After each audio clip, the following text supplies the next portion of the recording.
Unfold Gita. आज हमारा तीसरा दिन है। सभी बच्चों को हैप्पी दिवाली। आज दिवाली को क्या क्या किया बच्चों? पटाखे अभी से जला दिए। अच्छा, और क्या क्या किया, क्या क्या खाया? अच्छा, मिठाइयाँ खाई। और क्या क्या किया बच्चों? आपने क्या किया हैं? अच्छा, इसने कुछ भी नहीं किया। नहाए तो हो ना बच्चों? अच्छा, दिवाली के दिन हम क्या करते हैं? पटाखे भी चलाते हैं और क्या करते हैं?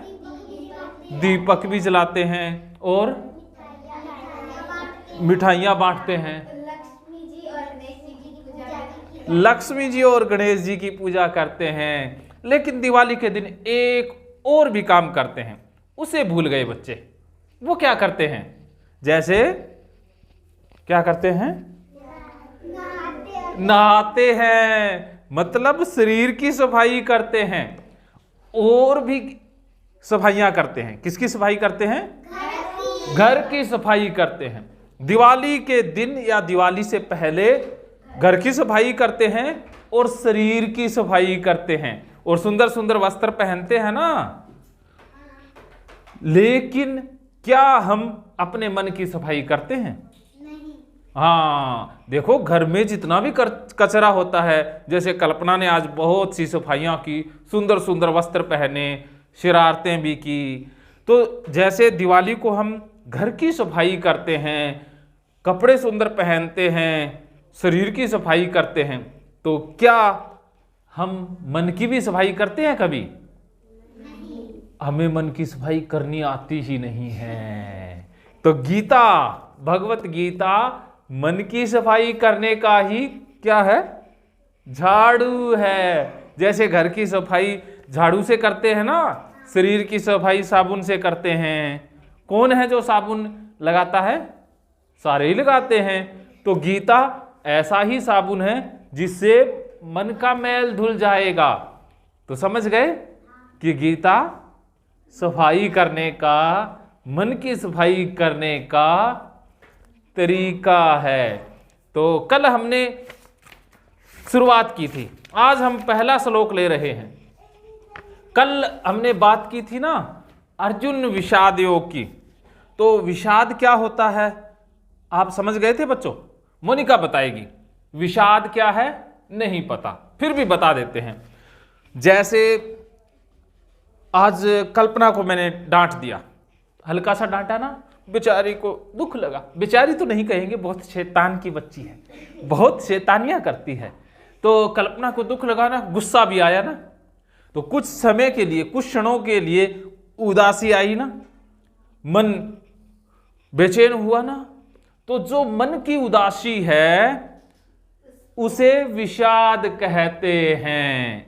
विषाद उदासी का ही नाम है। और विषाद को इंग्लिश में, अंग्रेजी में डिप्रेशन कहते हैं। तो सबसे ज्यादा जो रोग, देखो आप तो बच्चे हो भी खुश रह लेते हो ना, लेकिन आजकल बड़े बड़े बुझे हुए दीपक, जिनके कल बात की थी ना, बुझे हुए दीपक के ये लक्षण हैं। तो आज बड़े बड़े लोग हैं ना, वो उदास रहते हैं। उनको लगता है कि नौकरी मिलेगी नहीं मिलेगी, नौकरी नहीं मिलेगी तो भूखे मर जाएंगे। तो इस कारण से वो उदास हो जाते हैं। कुछ लोग सोचते हैं कि भाई मेरा तो जीवन में कुछ अच्छा नहीं होगा, मैं सफल नहीं हो पाऊंगा, मेरी शादी नहीं होगी। ऐसी चिंताएं बड़ों को रहती है। आपको तो कोई चिंता ही नहीं है ना। अच्छा, आपको चिंता है अगर मैं फेल हो गई तो, ऐसा रहता है ना, अगर मेरे अच्छे नंबर नहीं आए तो, ये चिंताएं रहती हैं। तो जब चिंता रोग बन जाता है या चिंता ज्यादा बढ़ जाए तो वो विषाद बन जाती है, उदासी बन जाती है, और उसे ही विषाद कहते हैं। तो कृष्ण कहते हैं कि रोग से योग तक। तो उदास रहना रोग है ना, अर्जुन रोगी हो गया था। अब उस रोग को योग बनाना है। योग क्या है? बाबा रामदेव वाला योग है ना। आप देखते हो बाबा रामदेव कभी इधर टांग करते हैं, कभी इधर करते हैं, कभी पेट को इस तरफ करते हैं, वो योग गुरु है ना। तो योग वो अलग है, लेकिन हम जिसकी बात कर रहे हैं वो है योग का मतलब है जुड़ना। योग का मतलब है मन, शरीर और जो जिसे आत्मा कह लो उसका जोड़।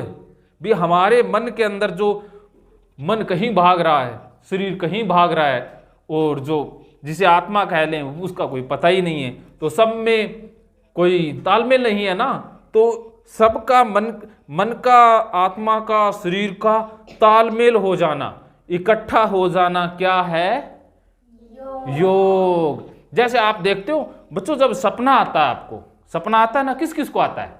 क्या क्या सपना आया था कल? कल कोई नहीं, परसों क्या आया था?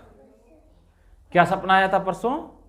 कि मेरे को ना चॉकलेट मिल गई होगी। ऐसे ही सपने आते हैं ना।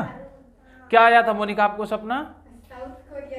अच्छा, साउथ कोरिया। भाई काले काले लोगों में अच्छा वो नॉर्थ कोरिया में है, तो साउथ कोरिया के लोग कैसे थे?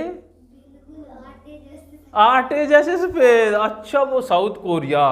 अच्छा वो अफ्रीका होगा ना जहां पर काले। अच्छा साउथ कोरिया, चलो जहां भी गई। तो देखो सपने के अंदर मन वहां गया था ना, शरीर तो यही था ना। तो ऐसे ही हमारा मन कहीं रहता है और शरीर कहीं रहता है, और जिसे आत्मा कहते हैं उसका तो पता ही नहीं है। तो जब ये अलग अलग दिशा में जाए ना, शरीर कहीं, मन कहीं, आत्मा कहीं, तो वो क्या बन जाता है? रोग बन जाता है। तो जैसे आप अभी यहां हो ना क्लास के अंदर, गीता सुन रहे हो और मेरी बातों का जवाब दे रहे हो। अब आपका मन हो शाम को पता नहीं पापा मिठाई लाएंगे कि नहीं, अगर मेरा भाई सारी मिठाई ना खा जाए, मेरे हिस्से के पटाखे उसने फोड़ दिए तो, अगर मुझे पटाखे नहीं मिले तो मतलब क्या है कि आप रोग में ही जी रहे हैं, कि आपका मन तो घर में है और शरीर यहां है। तो मन और शरीर और आत्मा का एक ही जगह यही होना कि आप क्लास के अंदर खुशी से बैठे हो। हाँ जी, हाँ योग भी तीनों एक ही जगह पर है। मन भी यही है, शरीर भी यही है, और यही आनंद भी मिल रहा है। आत्मा आनंद स्वरूप है ऐसा कहते हैं ना, तो परमात्मा भी यही आ गया, तो सारे यही है ना एक ही जगह, तो इसे कहते हैं योग। तो अब योग का मतलब समझ गए ना।